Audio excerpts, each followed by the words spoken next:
সুপ্রিয় বন্ধুগণ, যারা রিটেন স্পোকেন গ্রামার শিখবেন এবং অপরকে শিখাবেন তাদের জন্য আজকের এই ভিডিওতে আলোচনা করবো হাউ টু অ্যানলার্জ সেন্টেন্স, অর্থাৎ বাক্য কিভাবে বড় করে পড়বেন। হ্যাঁ বন্ধুগণ, এই চ্যাপ্টারে 127টি বাক্য বড় করার পদ্ধতি দেওয়া হয়েছে, সেগুলো যদি আপনারা বেঙ্গে বুঝে শিখে নেন, ইনশাল্লাহ যে কোনো ধরনের বাক্যকে বড় করে পড়তে পারবেন।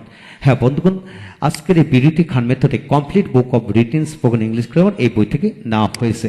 এখন আসুন আজকের ভিডিওতে আলোচনা করবো 110 নম্বর নিয়মতে নিয়ে কিভাবে পড়বেন। যেমন টু হ্যাভ বিন ভার্বের সাথে আইএনজি, অর্থাৎ ধরে নেন আপনার শিক্ষক আপনাকে 1000 ভাড়া দিলে তার সাথে আইএনজি যুক্ত করলেন, এর পূর্বে টু হ্যাভ বিন বসে কিভাবে পড়বেন, কি ধরনের অর্থ হবে লক্ষ্য করেন। যেমন to have been doing the work for honour, 1 ঘন্টা যাবত কাজটি করিতে থাকতে বা থাকায়। Two have been reading the book since morning, সকাল থেকে বইটি পড়তে থাকতে বা থাকায়। Two have been writing the letter for 2 days, 2 দিন ধরে বইটি পড়তে থাকতে বা থাকায়।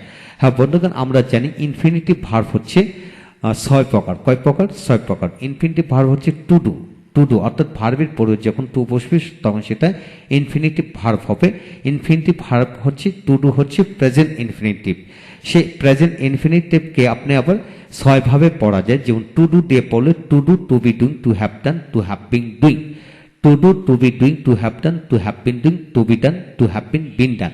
আর এটা হলো প্রেজেন্ট পারফেক্ট কন্টিনিউয়াস ইনফিনিটিভ। এটা হলো কি প্রেজেন্ট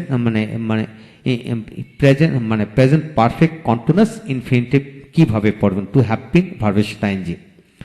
তো এখন আসেন এই ডুইং এর জায়গায় হাজারো ভার্ব এইভাবে পড়তে পারেন। যেমন to have been eating rice, to have been playing football for an hour, 1 ঘন্টা যদি ফুটবল খেলতে থাকতে, 1 ঘন্টা যদি ফুটবল খেলতে থাকতে। বাক্য কিভাবে তৈরি করবেন?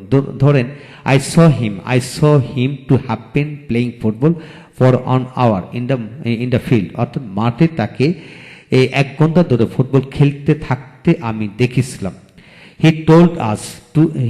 The teacher told us to have been reading English by reading the book since morning. শিক্ষক আমাদেরকে সকাল থেকে ইংরেজি পড়তে বা বইটি পড়তে বলেছিলেন। Mother has told মা আমাকে মা আমাকে বলেছেন to have been reading the book since morning. মা আমাকে সকাল থেকে বইটি পড়তে বলেছিলেন। বলেছেন এইভাবে যে the teacher told us to have been doing the work for honour, শিক্ষক আমাদেরকে বলেছে 1 ঘন্টা ধরে কাজটি করিতে থাকতে। তারপরে two have been writing the book for 2 days, 2 দিন যাবত বইটি লিখতে থাকতে।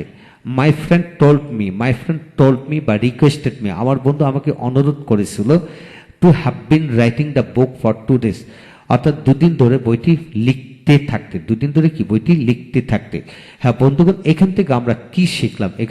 শিখলাম যে কোনো আইনযুক্ত ভার্বের পূর্বে টু হ্যাভ বিন বসাবেন, বসে এইভাবে বাক্যাংশ তৈরি করে পড়বেন, তারপর বাক্য বানিয়ে পড়বেন।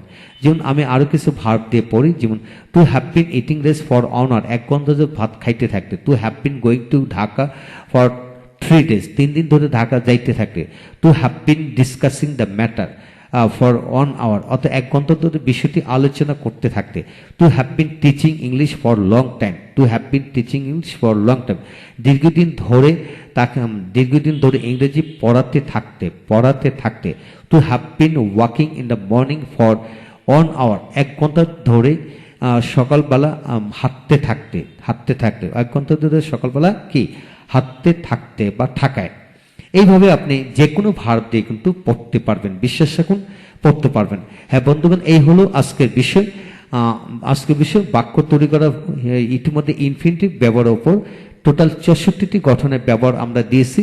64টি গঠনের মধ্যে এদের ব্যবহারগুলি দেওয়া হয়েছে। যেমন it is time to have been doing that for honour, এখনই 1 ঘন্টা ধরে কাজটি করতে থাকার সময়। It is time to have been reading English for 1 hour, এখনই 1 ঘন্টা ধরে কাজটি করতে থাকার সময়। হ্যাঁ, এইভাবে আমরা অনেকগুলি গঠনের ব্যবহার দিচ্ছি ইনফিনিটিভের চ্যাপ্টার।